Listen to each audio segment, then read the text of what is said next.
Bonjour. Le Bitcoin effectue un joli rebond. La correction est-elle déjà finie ou va-t-on repartir plus bas? C'est ce que nous allons voir dans l'analyse du jour. Mais avant de commencer, n'oubliez pas que cette semaine, pour fêter les 5000 abonnés, il y aura 50 $ en crypto à gagner. Pour participer, c'est très simple. Il vous suffit de vous abonner, de mettre un petit pouce bleu et de laisser un commentaire. Voilà, les 3 étapes. Extrêmement simple, ça prend 5 secondes. Voilà. Et le tirage au sort aura lieu à la fin de la semaine. Donc, comme vous le savez déjà, si vous me suivez les précédentes vidéos, cette semaine, c'est un peu compliqué. Je fais une semaine de 48 heures, donc je finis tous les soirs à 18 h, donc c'est extrêmement compliqué pour les vidéos. J'ai pas autant de temps que d'habitude pour les préparer. Voilà, donc c'est un peu comme si on faisait un live, j'analyse les choses en direct. Sinon, dans la vidéo, on va bien entendu parler du Bitcoin. On va aller voir quelques altcoins, hein, très rapidement, parce qu'il y en a quand même 4 ou 5. Et on va commencer, bien entendu, tout de suite, par la map. La map est pratiquement entièrement verte. Hein, joli rebond du Bitcoin. Tous les alts suivent, pratiquement. On a une belle poussée du Doge. Il me semble aussi qu'on a une belle poussée du... il n'est pas sur la map ici, parce qu'il doit être plus loin au classement. Mais il y a Floki aussi, je crois, qui nous a fait quelque chose de joli. Ou d'ailleurs, dans les 100 premiers, il y a Samo. Je connais pas du tout. Ah, un chien. Est-ce que c'est un meme coin aussi? Donc c'est le jour du meme coin, peut-être. Ah, Elon également. Ah, les chiens, aujourd'hui, ils ont du succès, apparemment. J'aurais bien aimé trouver Floki. Malheureusement, je sais pas du tout il se situe, où il se situe dans le classement. Il est peut-être encore très très loin, donc on va peut-être pas l'avoir.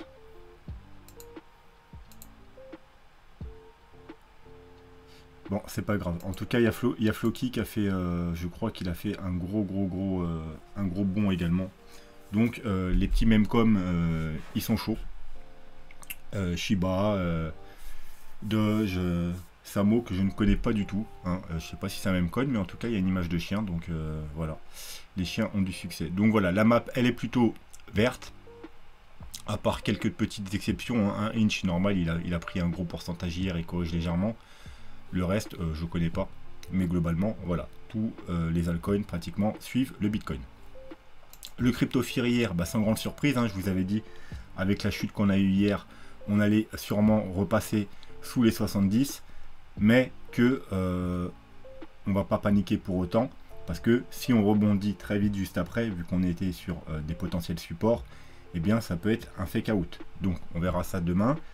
Mais techniquement, avec le rebond qu'on a eu aujourd'hui, demain ou après-demain, on sera forcément repassé au-dessus des 70. Parce qu'on n'est qu'à 66.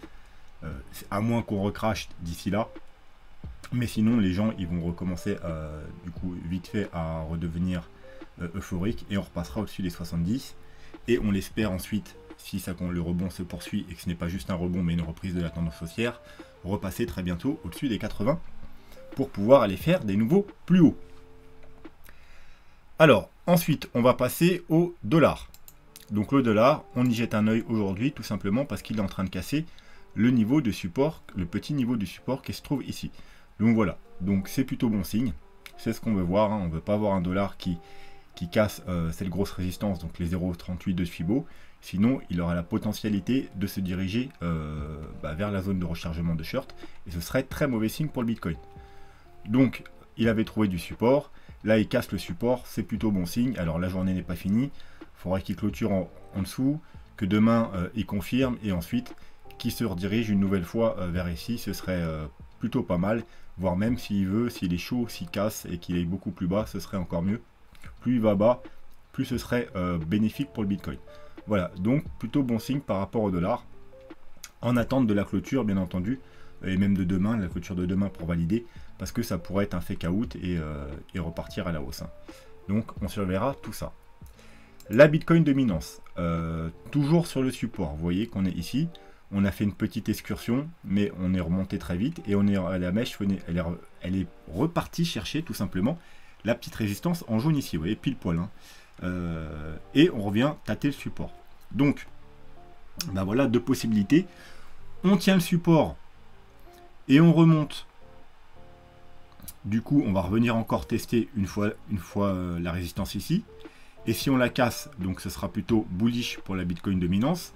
Ça nous fera également une sorte de petite épaule, tête, épaule.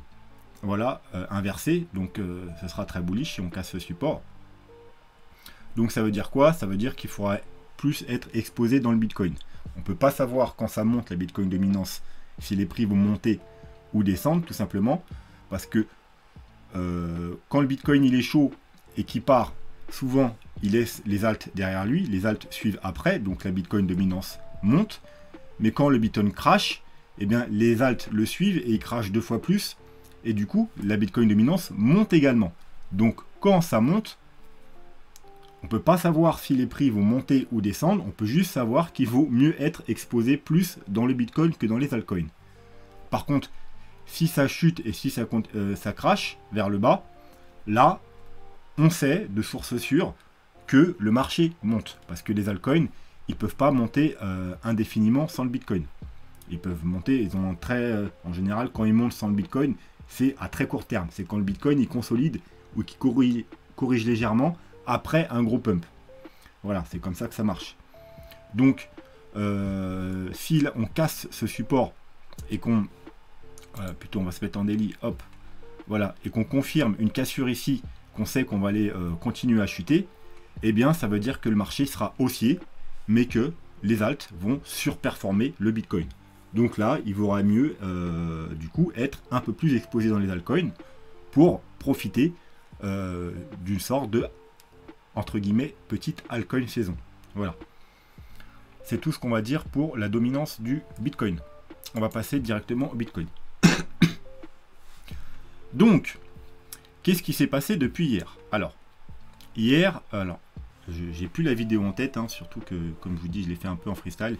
Mais tout ce que je sais, c'est que je vous ai partagé ce graphique, au moins sur Twitter. Vous voyez, il y a à 11h20 hier soir. Donc, on avait quoi? On avait un canal et une même double divergence haussière sur le RSI en 30 minutes, mais également en H1. Donc voilà. Donc, c'était un potentiel bottom, on l'avait vu, environ les 58 000, et on avait une sorte de consolidation sur un bottom, un canal, une divergence haussière. Donc quand ça se passe comme ça, qu'est-ce qu'on fait? Soit on attend qu'ils reviennent tester le bas du canal, ça c'est pour les plus agressifs, on tente un trade avec un petit stop un peu en dessous, soit tout simplement on attend la cassure du canal. Voilà, pour les plus prudents. Donc moi, c'est ce que j'attendais, la cassure du canal. Malheureusement, j'ai eu une grosse journée aujourd'hui et ce matin, quand ça a cassé, eh bien, tout simplement, j'avais pas accès à mon téléphone, il y avait du monde avec moi, il y avait des collègues, il y avait des clients, etc. Donc du coup, je pouvais pas, j'ai pas pu prendre le trade et ça fait un peu chier parce que si jamais on a trouvé un bottom, eh bien, c'est un très beau trade de louper parce que vous savez que si on reprend la hausse et qu'on confirme la hausse et qu'on casse les 65 000, mon premier objectif c'est les 77-78 000 $. Donc, un trade de 60 000 à 78 000 $, ça fait quand même un joli trade. Donc voilà. Donc, on a cassé le canal hein, et vous voyez que dès qu'on a cassé le canal, eh bien, on est tout de suite parti très haut. Hein. Alors là, c'est en 1 heure, hein, bien entendu. Dans les petits time frames, on avait largement le temps de prendre le trade. Hein. Vous voyez, hop, ça casse, on a une petite bougie, ça revient presque testé. Sur cette bougie, vous avez largement le temps de prendre le trade aux alentours des 59 200 $, voire un peu plus haut, 59 300, au pire 59 400. Voilà. Mais globalement, vous aviez largement le temps de prendre le trade à la cassure si vous étiez derrière vos écrans ou vous avez des alarmes et que vous étiez disponible. Du coup, voilà, hein, ça monte, ça monte, ça monte. Qu'est-ce qu'on a fait? On a recassé le gros support qu'on avait précédemment, celui qu'il faut éviter de casser en weekly. Hein. Vous savez que c'est un support très important et qu'on aimerait bien éviter de le casser en weekly. Donc, on le recasse à la hausse. Pullback, donc là, il y avait également possibilité de prendre un petit trade hein, avec un petit stop un peu en dessous. Et on repart à la hausse. Ensuite, on vient faire quoi? Rappelez-vous, on avait un canal précédemment hein, qu'on a cassé à la baisse. Eh bien, on revient tester le canal que j'ai prolongé. hop, on teste une fois, deux fois, on corrige un peu et on passe. On passe et on vient chercher quoi? Tout simplement la zone de rechargement de shirt, la petite zone de rechargement de shirt, c'est-à-dire la zone de rechargement de shirt de cette chute-là qu'on a eu depuis le 25 octobre. Ça veut dire après le rebond. Vous voyez, on a une première chute, on a construit un bottom ici, un rebond, une deuxième chute, et c'est voilà la zone de rechargement de shirt de cette correction, donc la petite. Voilà. Donc on est venu dans la zone de rechargement de shirt, et pour l'instant, petit rejet. Voilà. Donc maintenant, qu'est-ce qui va se passer? Eh bien, déjà, il y a deux scénarios. Soit on a vraiment trouvé un bottom. Et quand je parle de bottom, je parle de bottom de vraiment toute la correction. Donc cette correction, comme je vous avais dit, qui depuis ici, attention, quand on est monté, je vous ai dit, faut pas s'exciter. Une correction souvent se fait en trois grands mouvements, A, B, C. Donc on est potentiellement dans une A, B, C. Bon, bien maintenant, A, B, C, c'est potentiellement fait. Je dis bien potentiellement, parce que on pourrait très bien être dans une sorte de WXY. Donc du coup, là, faire une A, B et repartir C pour chercher plus bas. C'est toujours possible. Excusez-moi. Donc, quand même, prudence. Maintenant, si déjà on casse la petite zone de rechargement de shirt, et en même temps, regardez, la trendline baissière, on a une trendline baissière en bleu, ce sera déjà un très bon signe, un très bon signal aussi. Voilà. Ensuite, on aura quoi au-dessus de nos têtes, si jamais on casse cette zone-là? Donc déjà, ça pourrait être aussi un signal d'achat, il peut y avoir des achats qui sont faits ici. Quand on casse les 0,618 qui sont le bas de la zone de rechargement, plus la trendline baissière, ça peut être un bon signal d'achat. Bien entendu, au-dessus, il y aura le haut de la zone de rechargement de shirt au 62 500 environ. Ensuite, au-dessus, on avait la précédente résistance en blanche, la ligne que je vous avais mis, qui a fait rejet ici, cumulée, pratiquement à quelques dollars près, avec le bas de la zone de rechargement de shirt, cette fois-ci la plus grosse, ça veut dire de tout le mouvement. Donc ici, attention. Bon, mais vu qu'on a déjà été rejeté une fois fortement, je pense que si on y arrive, ouais, on peut faire un double top, mais je pense quand même que ça cassera. Quoi qu'il en soit, il faudra être prudent et pas faire des achats ici, parce que si on revient là, les gens ils vont encore s'enflammer. Donc c'est pas le moment. C'est soit fallait faire les achats ici, soit voilà, à plus court terme, là ça peut peut-être être un bon niveau pour tenter des achats. Vous voyez, on a cassé le canal, on fait un petit pullback dessus, mais c'est pas non plus le niveau du siècle, mais vous voyez, on casse. Moi je tenterai pas ici par exemple. Alors effectivement on pourrait prendre notre temps, tester et puis prendre un petit stop ici, mais bon, je tenterai pas. Peut-être que si on revient une nouvelle fois sur le support, vous avez vu, parce qu'on avait fait un petit pullback en 5 minutes, mais sur les plus gros time frame, on n'a pas vraiment fait encore de pullback, donc pourquoi pas faire un pullback. Peut-être là du coup il y aurait peut-être quelque chose à tenter.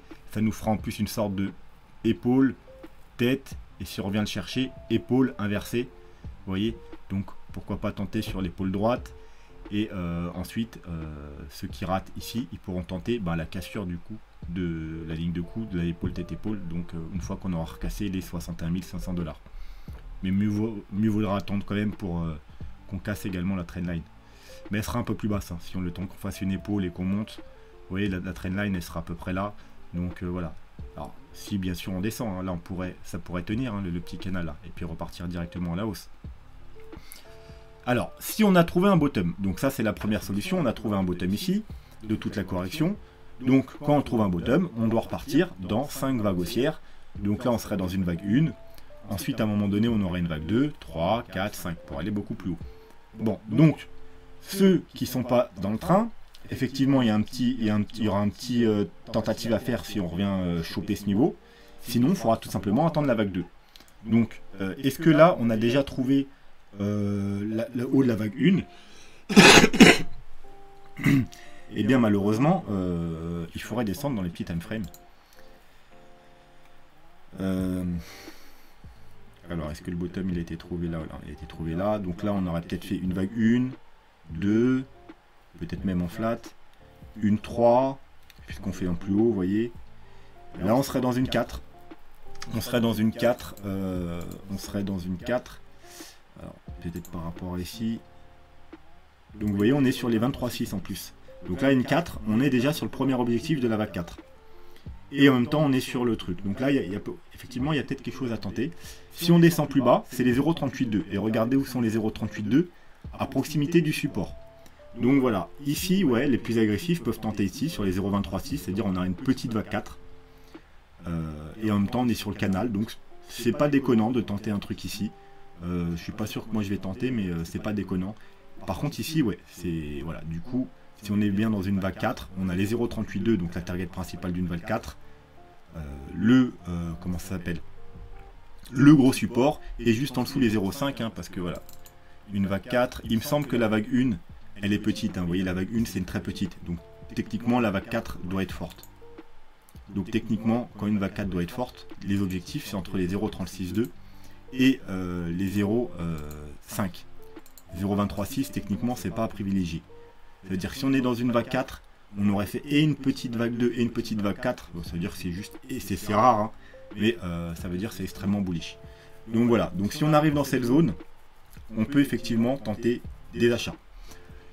Ensuite, ceux qui veulent attendre une correction un peu plus conséquente, alors on va s'enlever ça, il faudra attendre, eh bien, 1, 2, 3, 4, la 5, la vague 5, qui va nous mener, je sais pas, bah, peut-être justement ici, voilà, ce serait un beau niveau pour une vague 5, hein, la grosse résistance qui est ici, donc 1, 2, 3, 4, hop, 5, et là, du coup, on aura une vague 2. Et la vague 2, vous savez qu'elle va rechercher les 0,5, les 0,61,8, donc une correction un peu plus importante.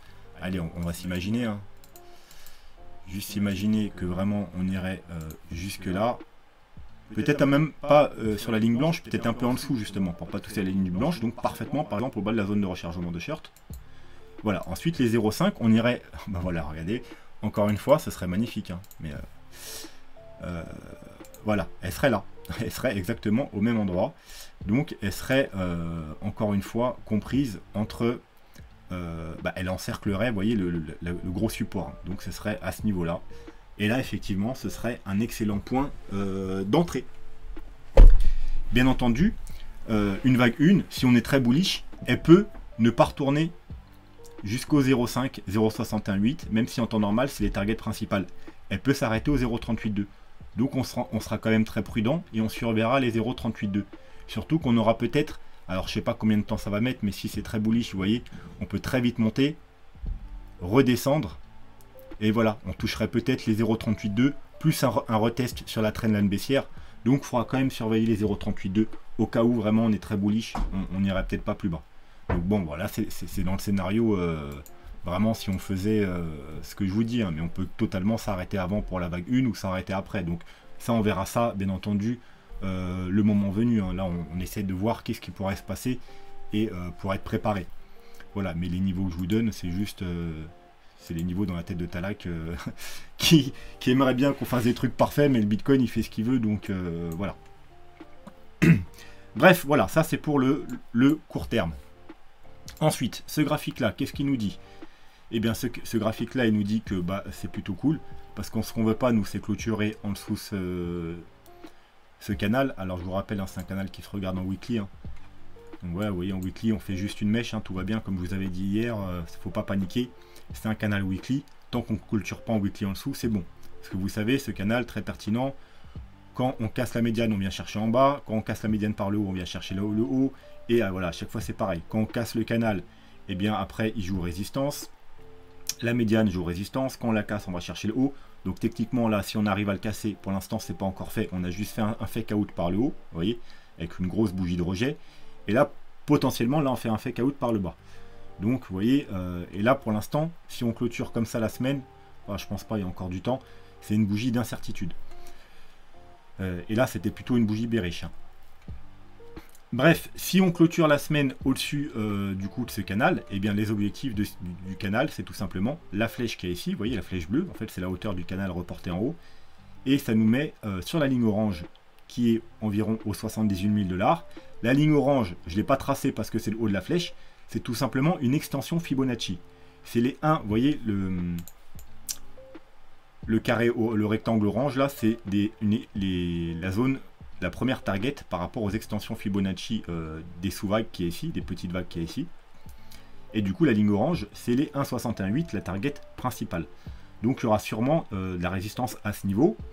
Et en plus, c'est les targets du canal. Et en plus, troisièmement, vous voyez le petit triangle, peut-être mettre comme ça. Vous voyez le petit triangle qu'on a là, blanc, enfin le grand triangle qu'on a blanc.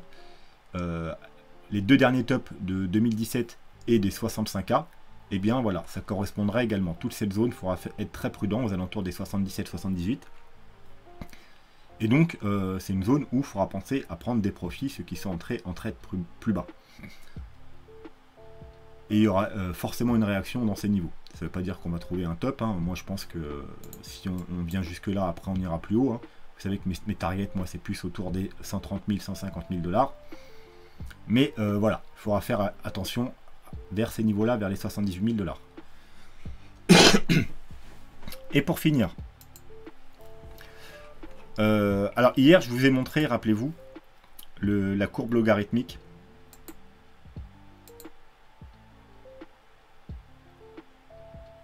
Hop, on va s'enlever mon graphique. Et je vous ai dit que mon objectif principal là pour le bottom, enfin l'objectif le plus pertinent, c'était les 57K. Parce que on avait, bon, je ne vais pas répéter tout ce qu'on avait, mais on avait pas mal de choses. Je vous avais dit aussi que c'est peut-être un niveau trop évident. Et du coup, on n'irait peut-être pas les rechercher. Parce que quand un niveau est trop évident, il y a trop de concordance dans un niveau, il y a beaucoup de gens qui vont le voir, donc on ne va pas aller forcément le rechercher, ce serait un trop beau, du coup une trop belle target. Donc on s'arrêterait peut-être un peu avant. Et je vous avais montré la courbe logarithmique. Et je vous avais dit, vous voyez, elle est justement approximativement 57 000 $. Donc c'était une des raisons pourquoi 50 000 $, c'était une très belle target. Maintenant, si on enlève la courbe logarithmique et qu'on prend la trendline à Talac, alors je vous rappelle la trendline, comment elle est constituée. Regardez, vous voyez ici, le premier sommet de 2013. Ensuite là, parfaitement, on vient retester. Là, on vient retester encore une fois. Là, résistance. Là, ça travaille. Là, vous voyez, effet résistance. Une fois qu'on la passe, c'est cool. Là, quand on a eu la grosse chute en 2017, on est venu directement la rechercher. On remonte, on revient la rechercher encore plusieurs fois. Ensuite, on revient, on la travaille. Quand on la casse, effet résistance. Ici, quand on a fait le sommet aux 14 000, on est venu parfaitement la rechercher. Là, on a fait un petit fake out, mais ensuite, vous voyez, hop, si vous zoomez, hop, après, on refait des petits pullbacks dessus, on repart. Quand on la casse, en général, vous voyez, c'est mauvais signe. Là, on était venu parfaitement la rechercher. Là, vous voyez, on l'a travaillé, résistance, résistance, résistance. On monte, support, support, on monte. Et là, eh bien, on est revenu parfaitement la chercher. Donc, les 58 000 $, c'était... j'aurais dû peut-être plus faire attention en plus à ça hier pour vous le rajouter que 58 000 $. Alors, on avait déjà des choses aux 58 000 $. Hein. Rappelez-vous, je vous avais dit qu'on avait le Fibo 0,236 de toute la chute. C'était un Fibo important, qu'il allait être regardé et que ça pouvait jouer son rôle. Vous voyez, on était venu parfaitement rechercher le Fibo 0,236. C'est pour ça que je vous avais dit que les 58 000 $ étaient un bottom potentiel, qu'on n'ira pas forcément rechercher les 57 000 $.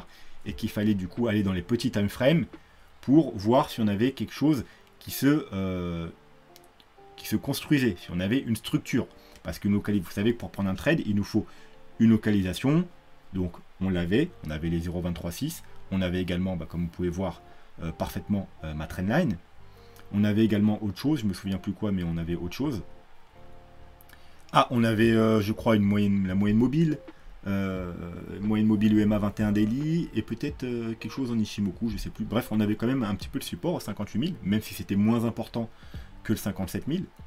Mais si j'aurais vu ma trendline, du coup, je l'aurais mis aussi important que les 57 000 parce que ma trendline, elle vaut le coup.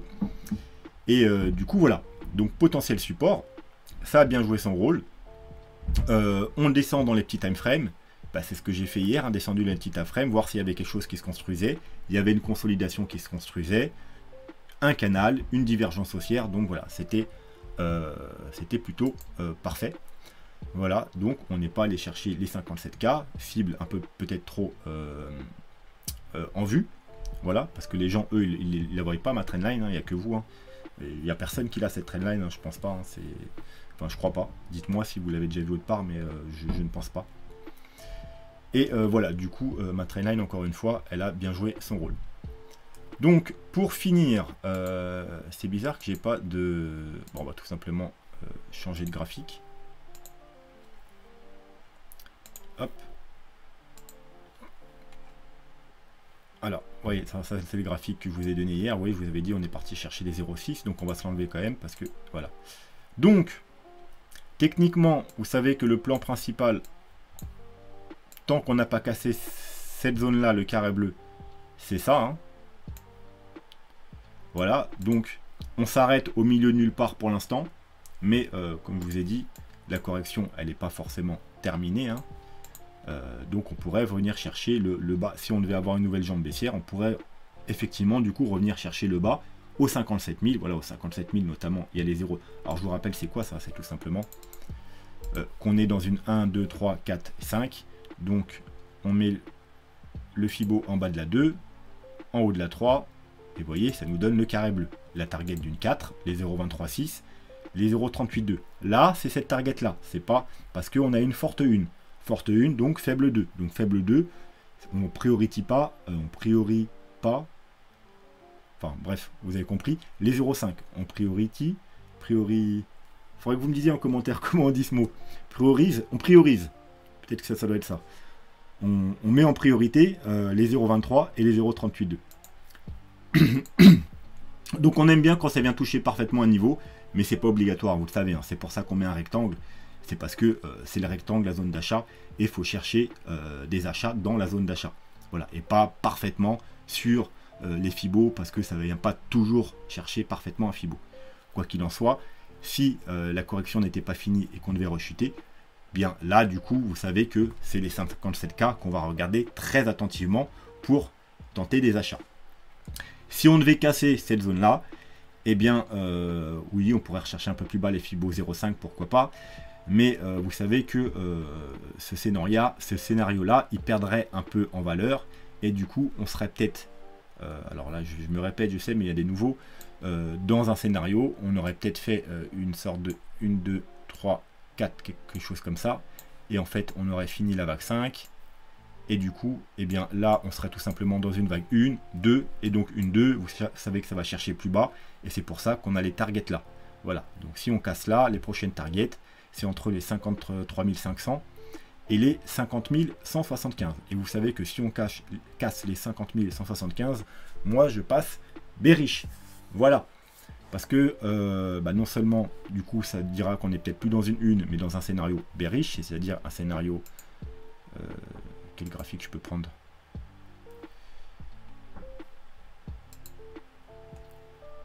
En gros, scénario où on serait dans une...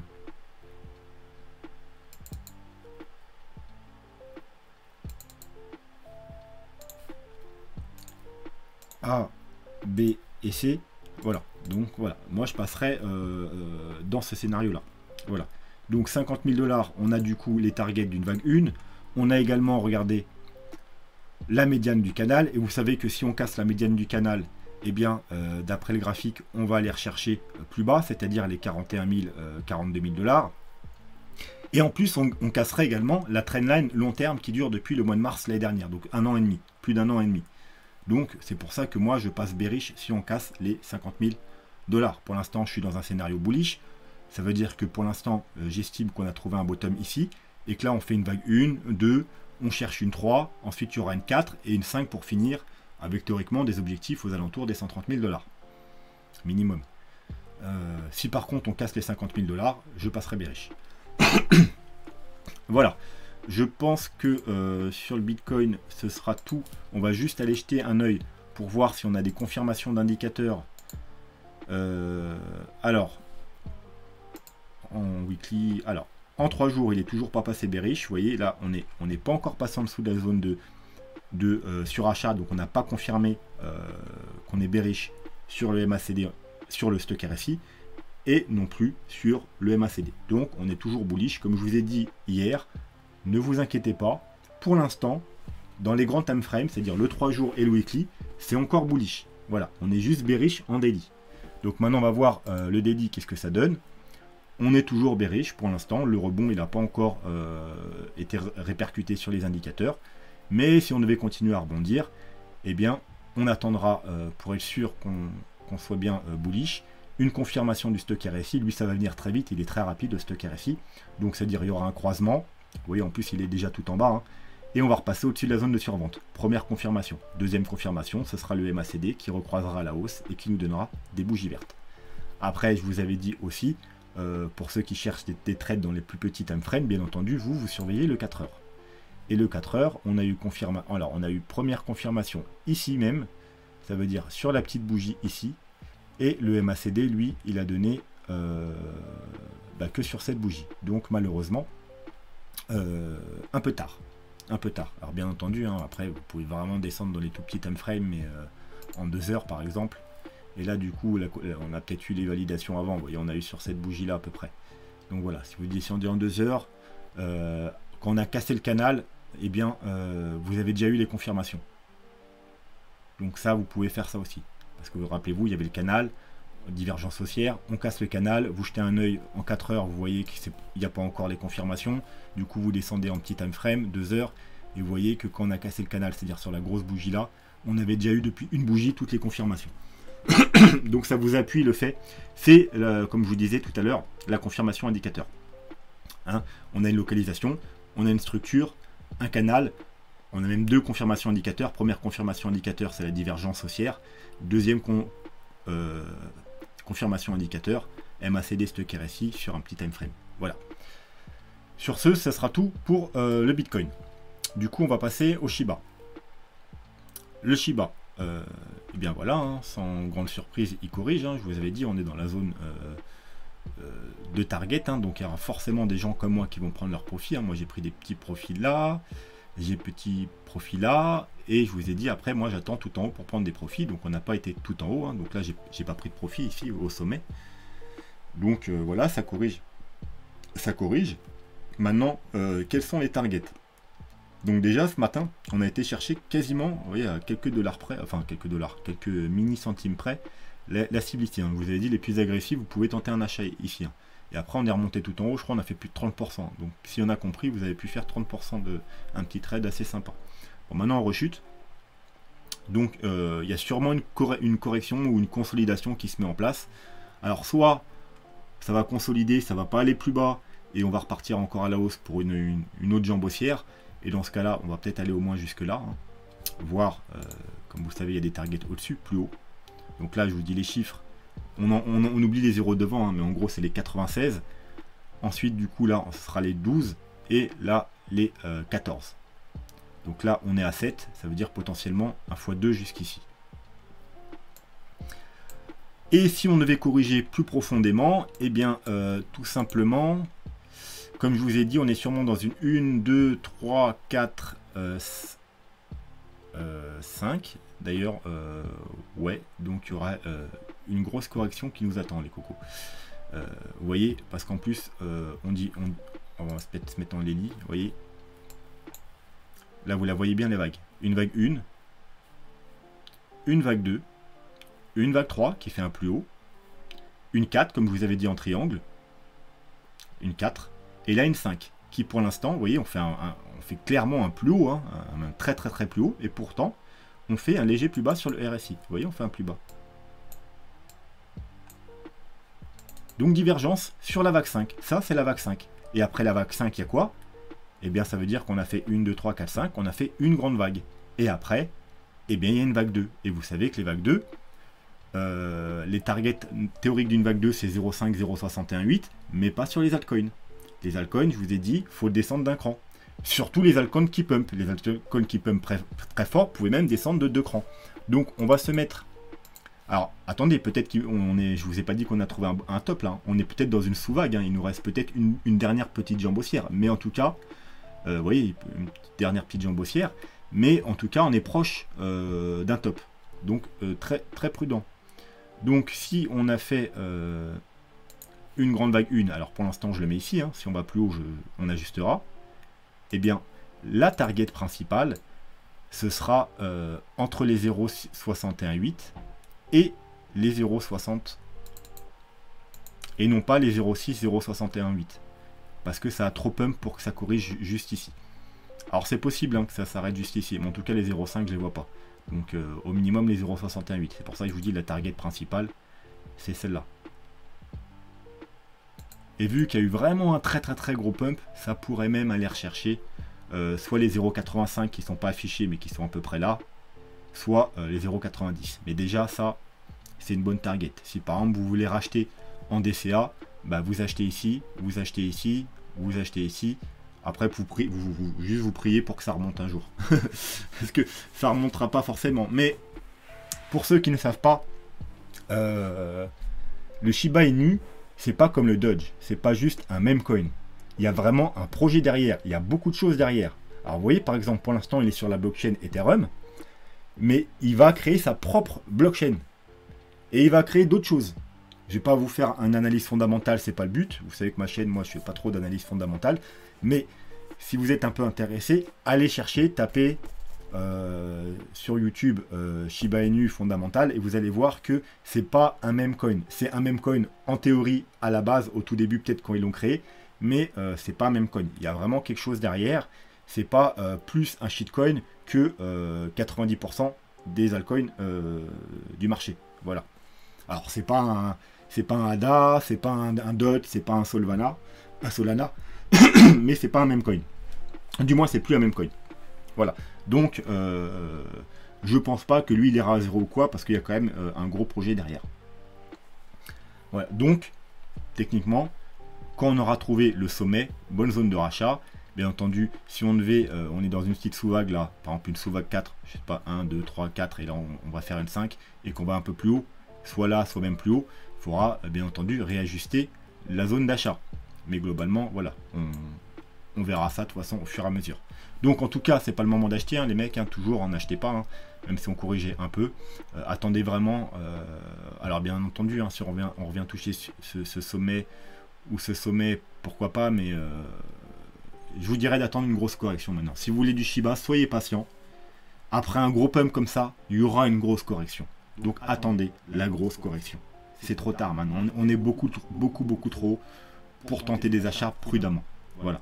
Après, si vous voulez mettre un petit billet, genre un petit coup de poker, vous mettez 50 ou 100 balles, et pour vous, ça représente rien du tout. Et voilà. Mais de toute façon, Shiba, il a tellement monté. Maintenant, il est dans les top 10 du classement. Il peut plus prendre 1000, 2000, 3000% hein, maintenant. Donc voilà. Maintenant, il va se calmer. Et s'il monte, il va faire un... Allez, hein, s'il fait un x2, c'est déjà pas mal. Et donc, il y a d'autres coins beaucoup plus intéressants maintenant que Shiba.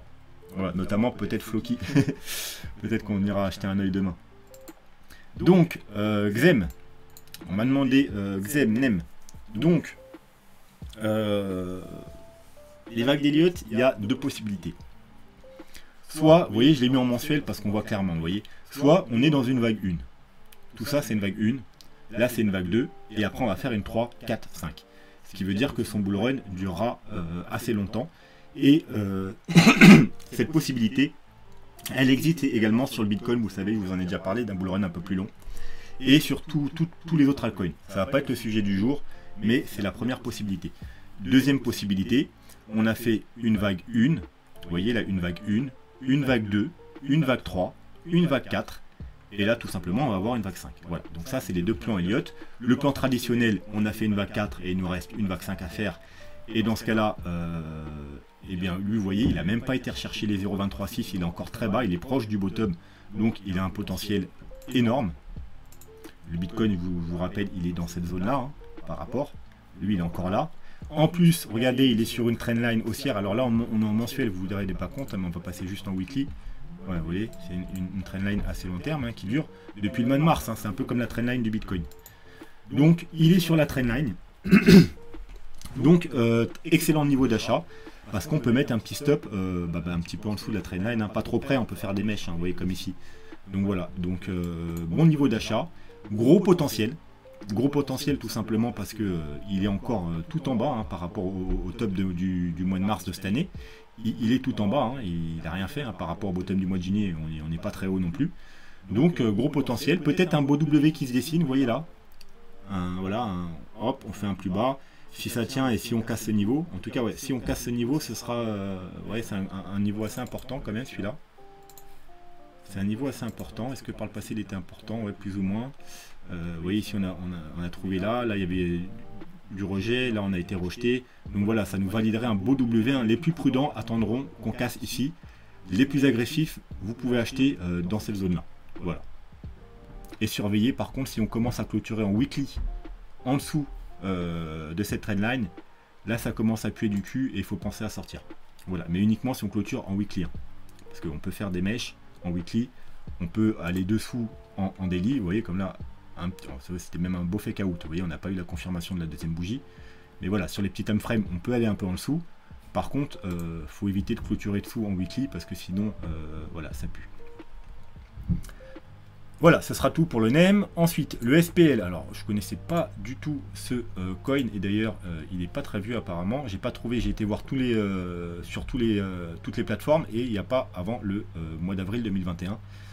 Donc voilà, on m'a dit regarde, il est un peu à plat. Bah, il est à plat depuis pas si longtemps que ça. Hein. Moi, je pensais qu'il était à plat depuis longtemps. Bref, alors, ce genre de coin, c'est très dangereux parce que et ben, ça fait que chuter presque. Vous voyez, en fait, il n'a pas eu un développement pareil que les lancements des coins. En général, quand un coin se lance, il fait bien ça. Ensuite, il a un mouvement baissier comme ça. Et ensuite, bah, ça monte. La plupart des coins, les coins corrects. Lui, non. Il a eu sa correction, il est monté un peu, il a rechuté, il est remonté, il a consolidé, il a remonté un peu pour faire un double top. Et il crache complètement. Et il revient chercher le niveau qu'on avait ici. Donc c'est pas... Il y a deux solutions. Soit c'est un coin de merde, le projet il est pourri, j'en ai aucune idée, j'ai pas été voir ce que c'est, je sais pas ce que c'est. Et moi ça m'intéresse pas, moi je m'intéresse au graphique. Mais soit c'est de la merde et donc personne n'en veut. Soit, deuxième solution, il y avait des investisseurs privés qui l'ont eu à un prix vraiment pas cher et qu'ils étaient bloqués pendant 2 mois, vous voyez, donc... Le coin est sorti ici, 2 mois plus tard on arrive là, et du coup ils ont pu débloquer leur coin et du coup le vendre. Voilà. Et du coup ça a entraîné la grosse chute qui est là. C'est la deuxième possibilité. Voilà. Je sais pas dans laquelle on est. Après, effectivement, on est très bas du coup. Mais comme je vous dis, si c'est de la merde, il peut très bien aller beaucoup plus bas.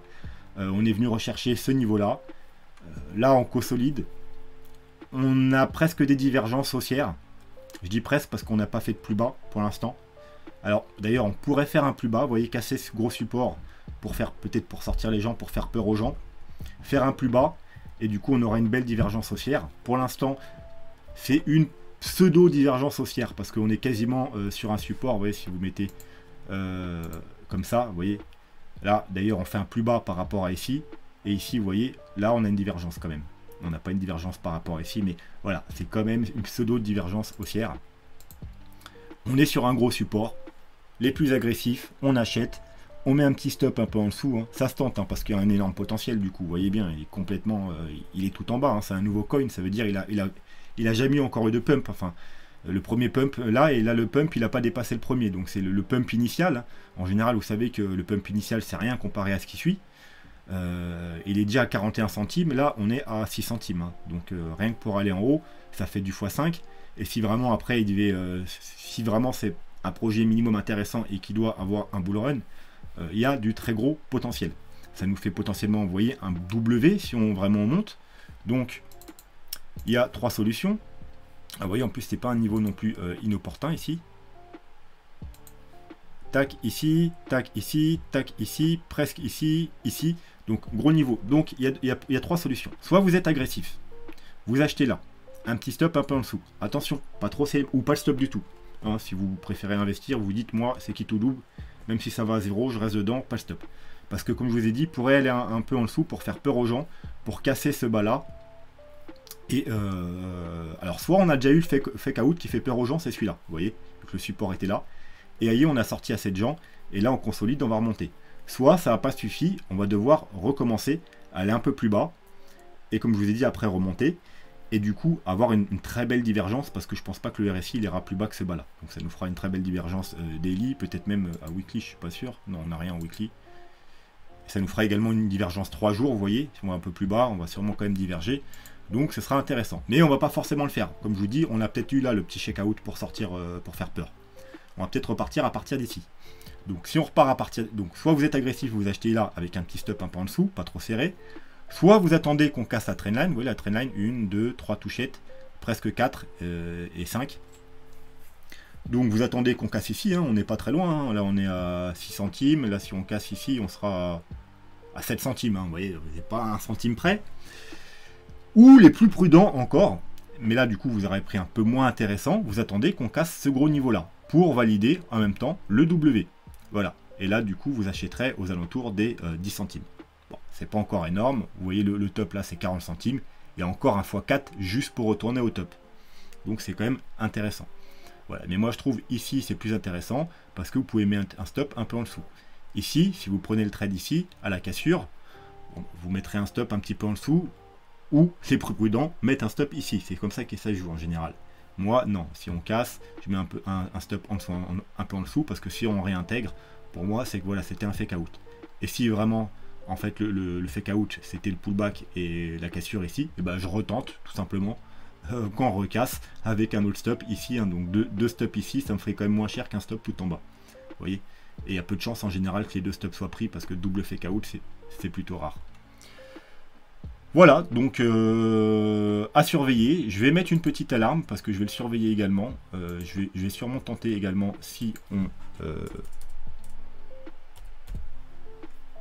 parce qu'il y a un gros potentiel, même si je connais pas le projet. Voilà, vous voyez, je mets mon alarme là. Et dès qu'on va casser ici, même un peu plus bas parce que du coup, histoire d'avoir le temps, ça peut monter très vite. Voilà, si on casse ici, eh bien, je tenterai sûrement un achat. Ant, pareil, je connais pas, mais c'est pas grave. Donc, une trendline qui dure depuis le mois de novembre 2018, donc très vieille trendline. Hein. Là, on a une mèche apocalyptique, hein, je sais pas ce que c'est, bon, c'est Bitfinex. Hein. Mais à part ça, vous voyez, la trendline est très bien supportée. Et encore une fois, on est sur la trendline. Encore une fois, par rapport au top du mois d'avril, on est très bas, on est pratiquement au bottom. Encore une fois, on pourrait faire une sorte de W. Et encore une fois, on va beaucoup répéter encore une fois, on a un niveau important ici. Vous voyez, tac, on travaille, tac, ici. Donc, les plus agressifs, ils prennent maintenant, hein, parce qu'on est pile sur le support, avec un petit stop, soit un peu en dessous là, ou soit les plus prudents, carrément en dessous ces bas-là. Parce que vous voyez, on a également un énorme support ici, dans cette zone-là. Vous voyez, ici, ici, et puis à peu près ici. Hein. Donc c'est une zone, hein, toute la zone là.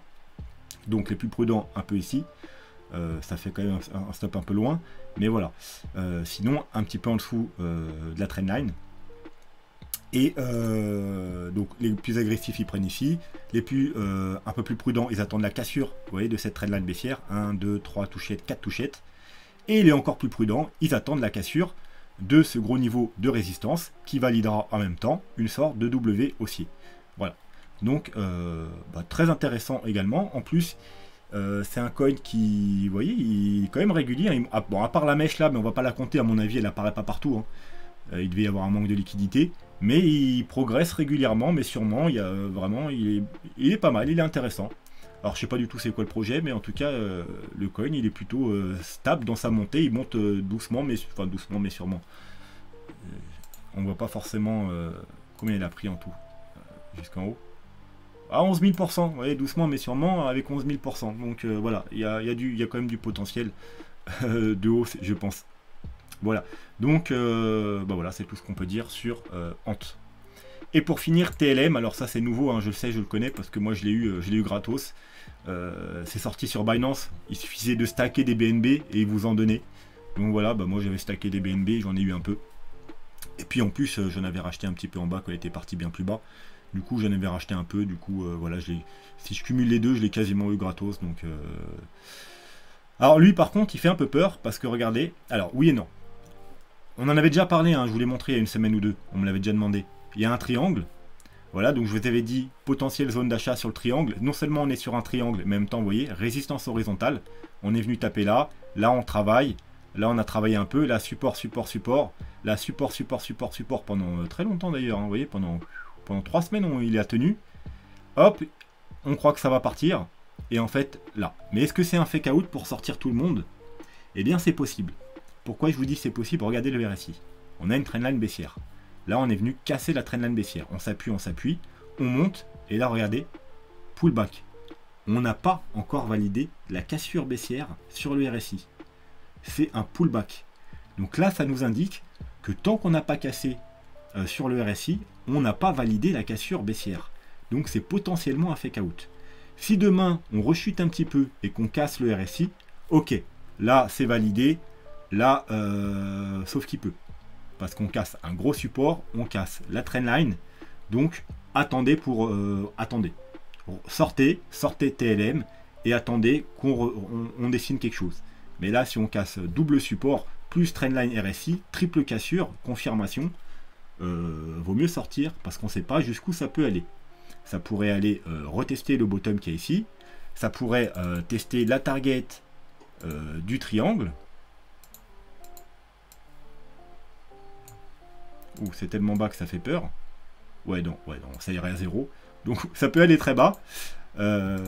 Donc on attendra. Après, vous attendez que ça dessine quelque chose et que ça nous redonne quelque chose de bullish, des signaux bullish. Mais là, voilà. Donc là, effectivement, à l'heure actuelle, c'est un bon niveau d'achat parce que on est pratiquement sur... non, pas encore. Attendez maintenant. Là, voilà. Même si c'est un fake out, on n'est pas sûr. Attendez que ça recasse au moins le support ici. Hein. On est quasiment à rien. Hein. 18, 18,5, c'est que dalle. Donc attendez que ça recasse le niveau de support ici, voire même, regardez, on est sur un double résistance là. Vous voyez, donc là, techniquement, c'est un excellent niveau pour faire un short, double résistance, mais voilà, moi pour prendre un short, j'attendrai la validation, c'est-à-dire une autre bougie rouge et la cassure du RSI. Mais techniquement, si on prend juste la localisation, c'est une excellente localisation pour prendre un short, parce qu'on est sous les deux trendlines, enfin la trendline et la résistance. Mais voilà, donc maintenant, si vous voulez faire des achats, on attend que ça recasse ici et ici, donc les deux niveaux. Et là, c'est parti. Du coup, ça aurait été juste un pullback avec un fake out pour sortir les gens, pour sortir tous ceux qui ont accumulé ici, parce que ici, il y en a pas mal qui ont dû accumuler sur ce gros support. Là, on est venu tous les sortir avec une mèche plus bas que celle-là. Voilà, on vient prendre la liquidité. Si on repasse au-dessus, il y aura forte chance qu'on ait recherché dans un premier temps au du triangle. Donc pourquoi pas ceux qui prennent un trade, un petit épée de sécurité. Et ensuite, si on casse le triangle, eh bien, to the moon, parce que c'est pareil, hein, c'est une crypto, elle est sortie, un gros pump, une correction, et elle n'a pas pump derrière, elle a directement, parce qu'elle est mal arrivée, hein, elle est arrivée juste avant le crash de juillet-août.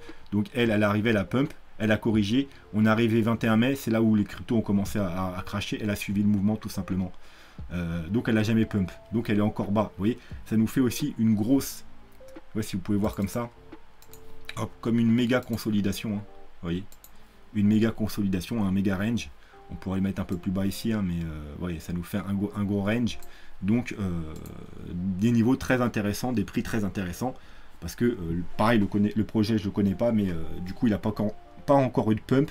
Il est sur des niveaux très intéressants. Donc si on devait repasser au-dessus de tout ça, je vais mettre une alarme aussi, parce que je pense que j'en rachèterai encore. 18,4, je pense que c'est bon.